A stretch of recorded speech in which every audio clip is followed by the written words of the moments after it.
ലൂസിഫറിൽ കണ്ട പള്ളി നമുക്ക് എമ്പുരാനിൽ കാണാൻ പറ്റും, അത് സെറ്റ് ഇട്ടതാണോ? അല്ലല്ല, അത് ലൂസിഫറിൽ ഉപയോഗിച്ച അതേ സെയിം പള്ളി നമ്മൾ അത് കറക്റ്റായിട്ട് മറ്റേ ആരാധനയൊക്കെ നടക്കുന്ന ഒരു ചർച്ച ആയിരുന്നു. അത് കുറച്ചൊരു ഡാമേജ് ഉണ്ടായിരുന്നു ആ പള്ളിക്ക് ആ സമയത്ത്. അപ്പം നമ്മളതിൻ്റെ ഡാമേജ് എല്ലാം മാറ്റി അത് ഒന്ന് സെറ്റ് ചെയ്ത് തരാമെന്ന് പറഞ്ഞപ്പം അവർ സമ്മതിച്ചു. അങ്ങനെ നമ്മളത് നമ്മുടെ ഷൂട്ടിൻ്റെ അനുയോജ്യമായ രീതിയിലാക്കി വീണ്ടും അത് അവർക്ക് പള്ളി നല്ല പുത്തനാക്കി കൊടുത്തു. അത് യൂട്യൂബിലൊക്കെ ന്യൂസൊക്കെ ഉണ്ടായിരുന്നു, ആശീർവാദൻ എൻ്റെ പള്ളി പണിതതും എന്നൊക്കെ പറഞ്ഞിട്ടുള്ള.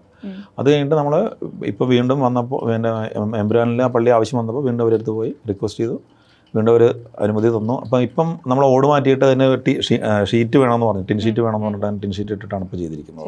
ഇപ്പം ഇറാഖിൽ നമ്മൾ കാണുന്ന ഒരു പള്ളി ഉണ്ടല്ലോ, അതിലിപ്പം ഷൂട്ട് ചെയ്യാൻ വേണ്ടി ഒരു ക്യാമറ വെക്കണം, ഇത്രയും വലിയ ക്രൂകൾ അതിൽ ആൾക്കാർക്ക് ഉൾപ്പെടുത്തണം, അതൊക്കെ ആർട്ട് ഡയറക്ടർ വേണം ഇത്രയും സ്പേസ് ഒക്കെ വെച്ച് ചെയ്യാൻ വേണ്ടി. അത് എത്രത്തോളം ചലഞ്ചിങ് ആയിരുന്നു?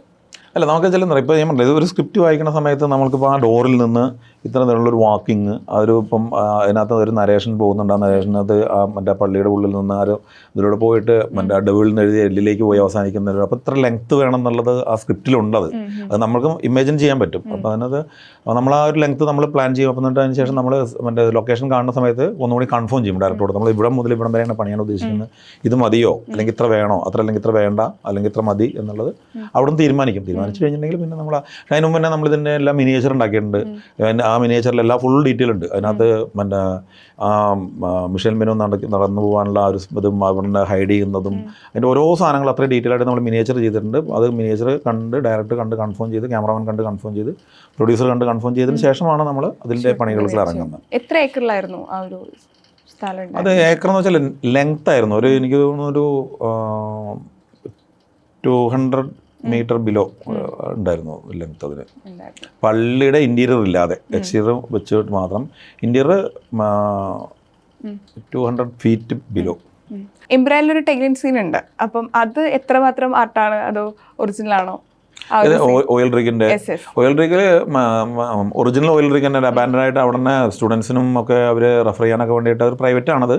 പല ടൂറിസ്റ്റുകളൊക്കെ വന്ന് കാണാറുള്ള ഒരു ഓയിൽ റിഗാണ്, ആളുകൾക്ക് കാണാൻ പെർമിഷനുള്ള ഒരു ഓയിൽ റിഗാണത്. നമുക്ക് വേണ്ടതും ഒരു അബാൻഡൻ ആയിട്ടുള്ള ഒരു ഓയിൽ റിഗ് ആയിരുന്നു.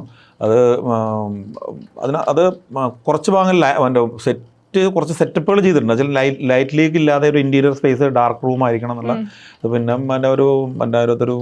ഒരു ലൈറ്റ് അങ്ങനെ ഒരു ഫാനൊക്കെ വെച്ചിട്ട് ഫേഡ് ചെയ്ത് പോകുന്നൊരു ചെയ്യുന്നത്. അങ്ങനെ കുറച്ച് ചെറിയ പരിപാടികളാണ് ചെയ്തിട്ടുള്ളത്. ഓക്കെ, അപ്പം L3ക്കായിട്ട് ഞങ്ങൾ വെയിറ്റ് ചെയ്യണം. കാരണം L2 ഇത്രയും കണ്ട സ്ഥിതിക്ക് ഞങ്ങൾ L3യിൽ നിങ്ങൾ എന്താണ് ഞങ്ങളെ കാണിക്കാൻ വേണ്ടി പോകുന്നത്, ഞങ്ങൾക്കായിട്ട് എന്താണ് മുരളിച്ചേട്ടൻ പറഞ്ഞു തന്നിട്ട് വേണം ചെയ്യാൻ വേണ്ടിയിട്ട്, അതിന്റെ പണിപ്പുരയിൽ പോകാൻ വേണ്ടി. അപ്പം ഞങ്ങൾ നിങ്ങളെ പോലെ തന്നെ കാത്തിരിക്കുകയാണ് L3ക്ക് വേണ്ടിയിട്ട്.